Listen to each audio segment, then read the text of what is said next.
എല്ലാവർക്കും ഒരു പുതിയ വീഡിയോയിലേക്ക് സ്വാഗതം. നമ്മളിന്ന് തവിൽ വാദന കലയിലെ ഒരു അതുല്യ പ്രതിഭയാണ് പരിചയപ്പെടുന്നത്. കാവാലം ബി ശ്രീകുമാർ. അദ്ദേഹം കാഞ്ചി കാമകോടി പുരസ്കാരം അതുപോലെ തന്നെ ഇതിൽ ഡോക്ടറേറ്റ് നേടിയിട്ടുള്ള കലാകാരനാണ്. നമുക്ക് അദ്ദേഹവുമായി ഒന്ന് സംസാരിക്കാം. ശ്രീജട നമസ്കാരം. നമസ്തേ. നമസ്കാരം. ഞങ്ങൾ തമ്മിൽ നേരത്തെ അടുത്ത പരിചയമുള്ള ആളുകളാണ്. എന്നാലും നിങ്ങൾക്ക് വേണ്ടി നമ്മൾ അദ്ദേഹത്തിൻ്റെ പേഴ്സണൽ കാര്യങ്ങളൊക്കെ ഒന്നുകൂടി ചോദിക്കും. അപ്പം നമ്മൾ നേരത്തെ പറഞ്ഞ പോലെ തന്നെ തബിലിൽ ഒരുപാട് വിസ്മയങ്ങൾ തീർക്കുന്ന പ്രകടനങ്ങൾ നടത്തിയിട്ടുള്ള ആളാണ് കാവാലം ബി ശ്രീകുമാർ. അദ്ദേഹം ഏറ്റവും ഒടുവിൽ ഇതിൽ ഡോക്ടറേറ്റ് നേടി. അപ്പോൾ നമുക്ക് ഈ ഡോക്ടറേറ്റ് അടുത്തിടെയാണ് ലഭിച്ചത് അല്ലേ? ഈ കഴിഞ്ഞ വർഷം. ഏത് യൂണിവേഴ്സിറ്റി ആയിരുന്നു? Peace university. ജർമ്മനി ആസ്ഥാനമായിട്ടുള്ളല്ലേ? അതെ. നിരവധി, അതായത് ഒരുപാട് സ്ഥലങ്ങളിൽ നിന്ന് പുരസ്കാരങ്ങൾ ലഭിച്ചിട്ടുണ്ട്. കാഞ്ചി കാമകോടി പീഠം എന്ന് പറയുന്ന ശങ്കരാചാര്യർ മഠത്തിൽ നിന്ന് ആസ്ഥാന വിദ്വാൻ എന്ന പുരസ്കാരം ലഭിച്ചു. അത് ഏകദേശം 7-8 വർഷത്തോളം ഞാനവിടെ പോയി വായിക്കുകയും അങ്ങനെ അവിടെ ആസ്ഥാന വിദ്വാനാക്കി. അതിനുശേഷം എല്ലാ വർഷവും അവിടെ പോയി സേവിക്കുന്നു. അതേപോലെ തന്നെ തമിഴ്നാട്,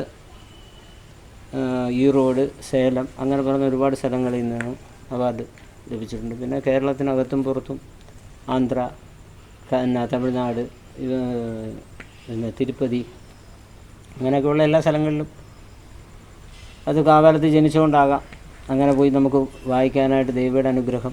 പിന്നെ ഞാൻ ഈ രംഗത്തോട്ട് വരാനുള്ള കാരണമെന്ന് പറയുന്നത് എൻ്റെ അങ്ങനൊരു കലാകുടുംബം എന്ന് പറയാൻ പറ്റിയില്ലെങ്കിലും ഒരു കലാകുടുംബത്തിൽപ്പെട്ട ഒരു അംഗമാണ്. കാരണം പിന്നെ ഞങ്ങളുടെ അതിന് അച്ഛൻ വഴിയായാലും അമ്മ വഴിയായാലും കലാകാരന്മാരുണ്ട്.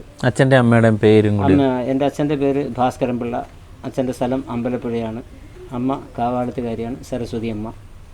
പിന്നെ എൻ്റെ അമ്മയുടെ അനിയത്തിയുടെ ഭർത്താവ് ചെല്ലപ്പ പണിക്കർ എന്ന് പറയുന്നത്, അമ്പലപ്പുഴ. അദ്ദേഹം സ്ഥലം ആലപ്പുഴ മുല്ലക്കലായിരുന്നു, ജോലിയല്ല, ആലപ്പുഴയിലാണ് താമസം. അദ്ദേഹമാണ് എന്നെ തകിലെന്ന് പറഞ്ഞ രംഗത്തോട്ട് കൊണ്ടിരുന്നത്. അവിടുന്ന് ഞാൻ ഏകദേശം ഒരു 5 വർഷത്തോളം ചിറ്റപ്പൻ്റെ കൂടെ താമസിച്ച് തകിൽ പഠിക്കുക. അത് കഴിഞ്ഞ് അക്കാഡമിയായ വൈക്കം ക്ഷേത്രകലാപീഠത്തിൽ 3 വർഷ കോഴ്സ്. അത് കഴിഞ്ഞ് ഹയർ സ്റ്റഡി 2 വർഷം ഡിപ്ലോമ. ഹയർ ഡിപ്ലോമയ്ക്ക് 2 വർഷം കഴിഞ്ഞ് 2000 ദേവസ്വം ബോർഡ് ജോലിക്ക് കയറി. പിന്നെ ഹയർ സ്റ്റഡി പഠിച്ചുകൊണ്ടിരിക്കുമ്പോൾ തന്നെ ഞാൻ റേഡിയോ ഗ്രേഡ് ആർട്ടിസ്റ്റാണ്. അത് കഴിഞ്ഞ് ബി ഹൈ ലഭിച്ചു. ഇപ്പോൾ എനിക്കൊരു 3-4 വർഷം മുമ്പ് എ ഗ്രേഡ് കിട്ടി.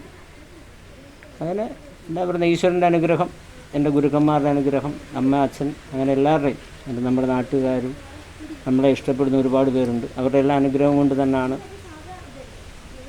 മോശമല്ലാത്തൊരു പേരും പെരുമയും നമുക്ക് ഉണ്ടാക്കാൻ പറ്റും. അതെ. ഇപ്പോൾ ഏത് ക്ഷേത്രത്തിലാണ് വർക്ക് ചെയ്യുന്നത്? ഞാൻ തൃക്കുരട്ടി മഹാദേവ ക്ഷേത്രത്തിലാണ്. ഇപ്പോൾ ഇതോടൊപ്പം തന്നെ അധ്യാപകനായിട്ട് പ്രവർത്തിക്കുന്നുണ്ടല്ലോ അല്ലേ?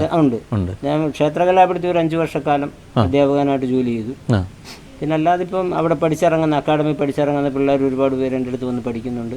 അതിന് മുമ്പുള്ള സ്റ്റാർട്ടിങ് എന്ന് പറഞ്ഞാൽ തന്നെ ഒരുപാട് പിള്ളേർ ഇവിടെ പഠിക്കുന്നുണ്ട്. പിന്നെ എൻ്റെ മകൻ തകില് എന്ന് പറഞ്ഞ വാദനത്തിൽ തുടങ്ങി. അങ്ങനെ കുഴപ്പമില്ലാതെ ക്ലാസ്സും കാര്യങ്ങളും എല്ലാം കറക്റ്റായിട്ട് നടക്കുന്നു.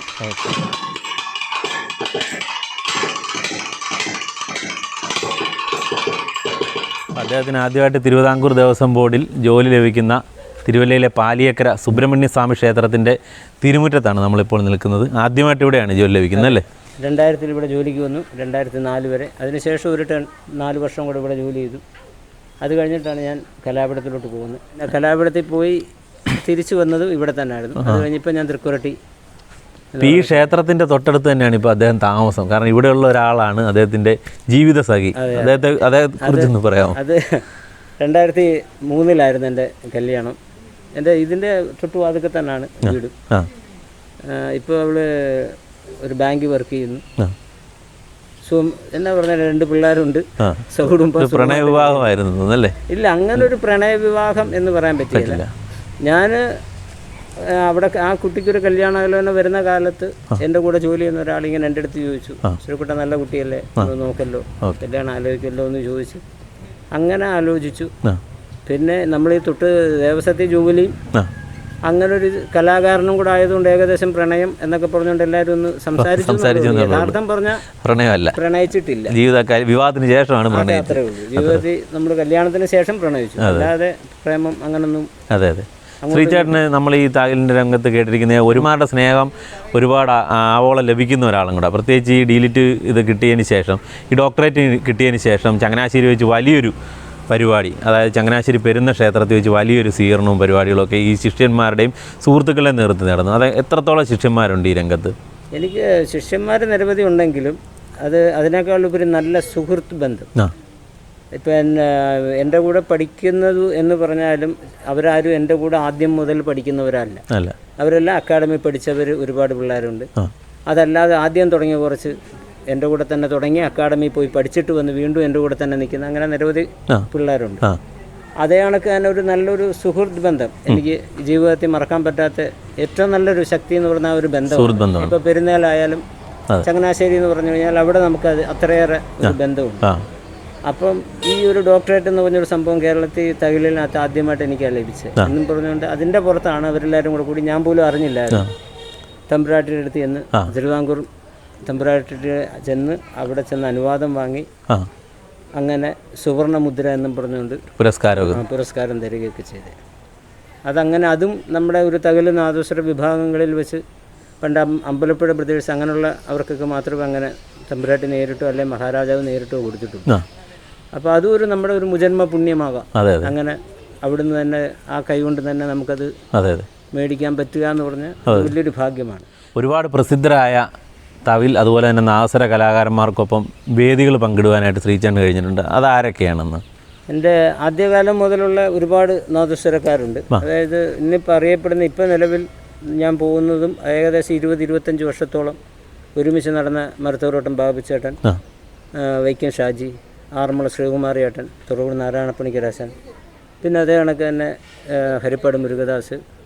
അതായത് കേരളത്തിനകത്തുള്ള കൊള്ളാവുന്ന അന്നത്തെ കാലത്തും ഇന്നത്തെ കാലത്തും മെയിനായിട്ടുള്ള എല്ലാ കലാകാരന്മാരുടെ കൂടെ വായിക്കാനും, അതേപോലെ തന്നെ എൻ്റെ ഗുരുനാഥൻ തകില് വിജയകുമാർ ആശാൻ, ആലപ്പുഴ എസ് വിജയകുമാർ, ആലപ്പുഴ ആർ കരുണാമൂർത്തി, അവർ രണ്ടുപേരും എന്നെ പഠിപ്പിച്ച എൻ്റെ ഗുരുനാഥന്മാരാണ്. അപ്പോൾ അവരുടെ കൂടെ അന്ന് മുതൽ പഠിക്കുന്ന കാലയളവ് മുതൽ ഞങ്ങൾ ഒരുമിച്ച് വായിക്കുകയും അതിന് ഓച്ചർ ഭാസ്കരൻ എന്ന് പറഞ്ഞാൽ അന്നത്തെ സീനിയർ ആർട്ടിസ്റ്റാണ്. അദ്ദേഹത്തോടൊപ്പം ഇപ്പോഴും അന്നും അങ്ങനെയാണ് നമ്മളെല്ലാം എന്നാ പറയുക, നമുക്ക് ഏറ്റവും കൂടുതൽ പ്രചോദനം അവരുടെ കൂടെയൊക്കെ വായിക്കുമ്പോൾ എന്നാ അതിന് വാക്കുകളില്ല. അതിനോളം അതായിരിക്കാൻ നമ്മളെ ഇങ്ങനെ ആക്കിയത്. ഇങ്ങനെയുള്ള നല്ല നല്ല ആൾക്കാരുടെ കൂടെ നമ്മൾ ചെന്ന് പരിപാടി പങ്കെടുക്കുകയും അത്രയും വലിയൊരു സ്റ്റേജുകളിൽ ഇരിക്കുകയും ചെയ്യുമ്പോൾ നമ്മളെ സംബന്ധിച്ചിടത്തോളം നമ്മൾ കുറച്ചുകൂടെ ഗൗരവമായിട്ട് ചെയ്തേ പറ്റുള്ളൂ. ഏതൊക്കെ രാജ്യങ്ങളിലാണ് ഇതിനോടകം പരിപാടികൾ അവതരിപ്പിച്ചിട്ടുള്ളത്? ഞാൻ ശ്രീലങ്ക സ്ഥിരം പോകാറുണ്ട്. അവിടെ എൻ്റെ ഒരു നല്ലൊരു സുഹൃത്തും ഞങ്ങളൊരു സഹോദരങ്ങളെ കണക്ക് തന്നെ ബാലമുരുകൻ എന്ന് പറയും. അവിടെ ഒരുപാട് കലാകാരന്മാരുണ്ട്, എല്ലാവരുമായിട്ട് നല്ല ബന്ധമാണ്. പിന്നെ എല്ലാം മൗറീഷ്യസ് ഒരു 10-20 ദിവസത്തോളം ഞാൻ പോയി പരിപാടി വായിച്ചു. അത് കണക്ക് തന്നെ മസ്കറ്റ്, ബഹ്റിൻ, പിന്നെ അബുദാബി, ദുബായ് അങ്ങനെയുള്ള സ്ഥലങ്ങളെല്ലാം പോയി. പിന്നെ മലേഷ്യ പോയി. ഇത്തരം സ്ഥലങ്ങളിൽ ഓർമ്മയിലുള്ളത്. ഓക്കെ.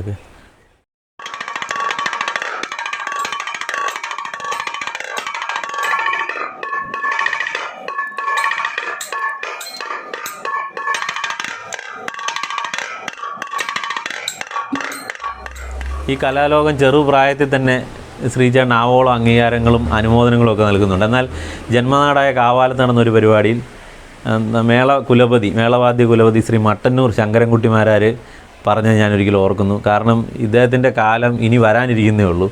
ഇപ്പോഴത്തെ സ്ത്രീയൊന്നുമല്ല, ഇനി അങ്ങോട്ട് വരാനിരിക്കുന്ന സ്ത്രീയെക്കുറിച്ചാണ് അന്ന് അദ്ദേഹം സംസാരിക്കുന്നത്. അദ്ദേഹമായിട്ടുള്ള ബന്ധം എങ്ങനെയാണ്? അതും ഒരുപാട് വർഷക്കാലമായിട്ടുള്ള ബന്ധുവാണ്. കാരണം എന്താ വെച്ചാൽ എൻ്റെ കുടുംബത്തിൽ ഒരുപാട് എൻ്റെ ജ്യേഷ്ഠന്മാർ 2 പേര് പഞ്ചവാദി വിഭാഗമാണ്. അവരുടെ പേര് കാവാലം വിനോദ് എന്ന് പറയുന്ന സോപാന സംഗീതം, അതിൻ്റെ ഏറ്റവും മൂത്തയേട്ടൻ. പിന്നെ എൻ്റെ നേരെ മൂത്തയേട്ടൻ എന്ന് പറയുന്നത് ശ്യാംകുമാർ, കാവാലം ശ്യാംകുമാർ. അദ്ദേഹം ഇപ്പോൾ ശബരിമല ജോലി ചെയ്യുന്നു. ഇവർ 2 പേരും ദേവസ്വം ബോർഡിലാണ്. പിന്നെ പെങ്ങളുടെ ഭർത്താവ് രാധാകൃഷ്ണൻ, അദ്ദേഹം അമ്പലപ്പുഴ ഗ്രൂപ്പിൽ ദേവസ്വം ബോർഡിലാണ്. അവരെല്ലാവരും പഞ്ചവാദി വിഭാഗമാണ്. അതുകൊണ്ട് തന്നെ ബാല്യകാലം മുതലേ പഞ്ചവാദ്യം അല്ല ചെണ്ടമേളം എന്ന് പറയുന്നത് നമുക്ക് അത്ര ഇഷ്ടവും അത്യാവശ്യം നമുക്ക് ആസ്വദിക്കാൻ അതിനോട് വലിയ ഇഷ്ടമുള്ളത് കൊണ്ട് തന്നെ മട്ടന്നൂർ ആശാനെ, കല്ലൂർ ആശാൻ അങ്ങനെ പറയുന്ന നിരവധി കലാകാരന്മാരുമായിട്ട് കൊച്ചിലെ മുതലേ നല്ല ബന്ധമുണ്ട്. അങ്ങനെ മട്ടന്നൂർ ആശാൻ്റെ മക്കളുടെ കല്യാണം അത് ഞാൻ എൻ്റെ ഗുരുനാഥനായ മൂർത്തി ആശാൻ ഞങ്ങളെല്ലാവരും കൂടാണ് പോയി വായിക്കുകയും ആ ഒരു ബന്ധം അന്ന് മുതലേ തുടർന്നു. ശ്രീരാജൻ്റെയും പെങ്ങളുടെയൊക്കെ കല്യാണം ഞാനാണ് വായിച്ചത്. അപ്പോൾ അന്ന് മുതലുള്ള ബന്ധം ഇന്നും ഞങ്ങൾ അങ്ങോട്ടും ഇങ്ങോട്ടും അന്യോന്യം കാത്തു സൂക്ഷിക്കുന്നു. അതെ. അല്ല, നിങ്ങൾ ഒരുമിച്ച് ഒരു കലാപരിപാടി ഇപ്പോൾ ഞങ്ങൾ മട്ടന്നൂർ ശ്രീരാജ്, ഞാനും മരത്തോട്ടം ബാബുച്ചേട്ടനും കൂടി ഒരു പ്രോഗ്രാം ചെയ്തത്. ഇനിയിപ്പോൾ ഒരു ഫ്യൂഷൻ പോലെ നിങ്ങൾ ഇടയ്ക്ക് ചെയ്തിട്ടുണ്ട്. ഇനി അല്ലാതെ ഒരു പ്രോഗ്രാം ഇനി ഉടനെ ചെയ്യുന്നുണ്ട്. ഈ കൂടുതൽ പരിപാടികൾ അവതരിപ്പിച്ചിട്ടുള്ള പഴയ തലമുറയിലെ ഇപ്പോഴത്തെയും കലാപ്രതിഭകളുടെ പേരുകളൊക്കെ ഒന്ന്. ഇപ്പം നേരത്തെ ഉള്ളതെന്ന് പറഞ്ഞാൽ ഞാൻ ആദ്യം പറഞ്ഞ കണക്കിന് എൻ്റെ ഗുരുനാഥന്മാർ, പിന്നെ ഉത്തരഭാസ്കരൻ സീനിയറായിട്ടുള്ള അദ്ദേഹം, ചെങ്ങന്നൂർ പ്രഭാരച്ചേട്ടൻ, അത് മരിച്ചുപോയി. അവരുടെ കൂടെയൊക്കെ നമുക്ക് വായിക്കാനായിട്ടുള്ള ഭാഗ്യം. പിന്നെ എൻ്റെ ഗുരുനാഥനാണ് തിരുവള്ളപുത്തൂർ ടി എൻ സുബ്രഹ്മണ്യൻ, ആശാൻ്റെ കൂടെ വായിക്കാൻ ഒരുപാട് പരിപാടി ഞങ്ങൾ വായിച്ചായിരുന്നു. പിന്നെ ഇന്നത്തെ തലമുറയിൽ അതേപോലെ തന്നെ നല്ല യങ് ജനറേഷനിൽ നന്നായിട്ട് വായിക്കുന്ന ഒരുപാട് നിരവധി തകൽക്കാർ കേരളത്തിലുണ്ട്.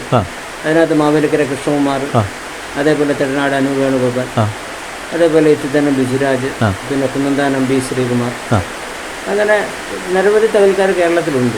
അവരോടൊപ്പമൊക്കെ നമ്മളിന്ന് വായിക്കുന്നു. പിന്നെ എൻ്റെ സീനിയറായിട്ടുള്ള SP ബ്രദേഴ്സ്, അവരോടൊപ്പം ഞാൻ ഒരുപാട് വായിച്ചിട്ടുണ്ട്. തുറവൂർ രാജ്കുമാർ ഏട്ടൻ, പിന്നെ ഒരുപാട് കേരളത്തിനകത്തുള്ള എല്ലാ തകൽക്കാരുമായിട്ട് നാദസ്വരക്കാരെ ഉച്ചര ശിവാണനെ, അന്ന് ദമ്പതികളാണല്ലോ അല്ലേ, ഭാര്യയും ഭർത്താവും, അവരോടൊപ്പം നിരവധി പ്രോഗ്രാം ഇപ്പോഴും വായിക്കുന്നുണ്ട്, അന്നും ഉണ്ട്.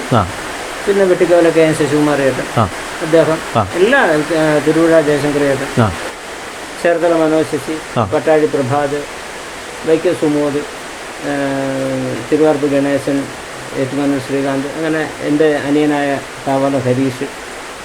പിന്നെ അതേപോലെ തന്നെ എന്നോടൊപ്പം തന്നെ പഠിച്ചൊരു നല്ലൊരു തകലാണ് ചെറായി DV മനോജ് എന്ന് പറയാം. അദ്ദേഹത്തിൻ്റെ അച്ഛനും വലിയൊരു കലാകാരനാണ്. യങ് ജനറേഷനുള്ള എല്ലാവരും നന്നായിട്ട് ഹാർഡ് വർക്ക് ചെയ്ത് നന്നായിട്ട് നാദസ്വരം തകിൽ നന്നായിട്ട് വളരെ കഷ്ടപ്പെട്ട് തന്നെ അവർ പഠിക്കാൻ ശ്രമിക്കുകയും നന്നായിട്ട് തൊഴിൽ ചെയ്യണമെന്ന്, ഈ തൊഴിലായാലും നല്ലൊരു അതിൽ അവർക്ക് നല്ലൊരു പേരെടുക്കണമെന്നും ഒരു ആത്മാർപ്പണം വളരെ ആത്മാർത്ഥതയോടുകൂടി തന്നെയാണ് അത് കൈകാര്യം. എല്ലാവരും കൂടെ കേരളത്തിൽ ഇന്നുള്ളതും സീനിയർ മോസ്റ്റായിട്ടുള്ള എല്ലാ വിദ്വാൻമാരായിട്ടുള്ള നല്ല കഴിവുള്ള എല്ലാ കലാകാരന്മാരുടെയും കൂടെ നമുക്ക് വായിക്കാനും ഇഷ്ടംപോലെ അവരോടൊപ്പം നല്ല സ്നേഹബന്ധം പങ്കിടാനും കഴിഞ്ഞിട്ടുണ്ട്. അതൊരു സൗഭാഗ്യമായിട്ട് ഏറ്റവും വലിയ ഭാഗ്യമാണ്. കാരണം അങ്ങനെ ആയതുകൊണ്ടാണല്ലോ നമ്മളെ ഇങ്ങനാകാൻ പറ്റുന്നത്. അതെ അതെ.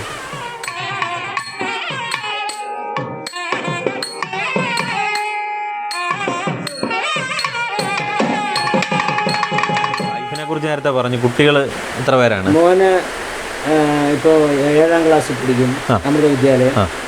ഇളയത് പെൺകുട്ടിയാണ്. മോള് ഇപ്പോൾ 3ാം ക്ലാസ്സിൽ അമൃതയിൽ തന്നെ പഠിക്കുന്നു. രണ്ടുപേരും അത്യാവശ്യം പാടുകയും ഒക്കെ ചെയ്യുന്നതുകൊണ്ട് കുഴപ്പമില്ല. നമ്മുടെ ഒരു ഒരു രീതിയിൽപ്പെട്ടത് തന്നെയാണ്.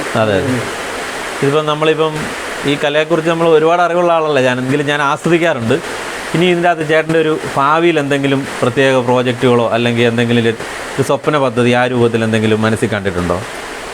അങ്ങനല്ല, എനിക്ക് ഏറ്റവും വലിയൊരു ആഗ്രഹം എന്ന് പറയുന്നത് തകിലും ചെണ്ടയായിട്ട് ഒരു തായമ്പക അത് വായിക്കണമെന്ന് വലിയ ആഗ്രഹമാണ്. കാരണം 2 ചെണ്ട കൂടിയാണ് സാധാരണ ഒരു തായമ്പക എന്ന് പറഞ്ഞൊരു സംഭവം നടക്കുന്നത്. അതല്ലാതെ തകിലും ചെണ്ടയും കൂടെ ചേർന്ന് തന്നെ ഒരു തായമ്പക കൊട്ടണമെന്ന് അതിയായ ആഗ്രഹം. പിന്നെ കഥകളിക്ക് തകില് ഞാനും എൻ്റെ ആശാനുമായ മൂർത്തി ആശാനുമായിട്ട് ഞങ്ങൾ രണ്ടുപേരും കൂടെ 2-3 പ്രോഗ്രാം വായിച്ചു. അത് കലാമണ്ഡലത്തിൽ നടത്തി. അതേപോലെ തന്നെ ഒരുപാട് സ്ഥലങ്ങളിൽ കലാമണ്ഡലം ഗോപി ആശാനുമായിട്ട് ഒരു വർഷം കഥകളിക്ക് കൂടി. അപ്പോൾ എന്ന് പറഞ്ഞാൽ തന്നെ തായമ്പകയിൽ കൂടെ ചെയ്യണമെന്നുള്ളതാണ് വലിയ ആഗ്രഹം. പിന്നെ ഏറ്റവും വലിയ കലാകാരന്മാരായിട്ടുള്ള എല്ലാ കലാകാരന്മാരുടെ കൂടെയും പങ്കെടുക്കണം. അതിനുവേണ്ടി നമ്മൾ പ്രാക്ടീസ് ചെയ്യുക, അതിനുവേണ്ടി നമ്മൾ ശ്രമിച്ചുകൊണ്ടിരിക്കുക. ഓക്കെ.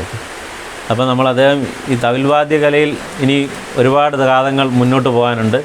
ഒരുപാട് പ്രതീക്ഷകളോടെയാണ് ഇത് ഒരുപാട് പുതിയ പരീക്ഷണങ്ങളൊക്കെ ആയിട്ടാണ് അദ്ദേഹം മുന്നോട്ട് പോകുന്നത്. അദ്ദേഹത്തിൻ്റെ കലാപ്രവർത്തനങ്ങൾക്ക് എല്ലാവിധ ആശംസകളും നമ്മൾ നേരുകയാണ്. എല്ലാവിധ ആശംസകൾ അർപ്പിക്കുകയാണ്. ഈ വീഡിയോ ഇഷ്ടമായെന്ന് വിശ്വസിക്കുന്നു. ഇഷ്ടമായെങ്കിൽ ലൈക്ക് ചെയ്യുക, അതുപോലെ തന്നെ ഷെയർ ചെയ്യുക. ഈ ചാനൽ സബ്സ്ക്രൈബ് ചെയ്യാത്തവർ സബ്സ്ക്രൈബ് ചെയ്യാൻ കൂടി മറക്കാതിരിക്കുക. എല്ലാവർക്കും നന്ദി, നമസ്കാരം.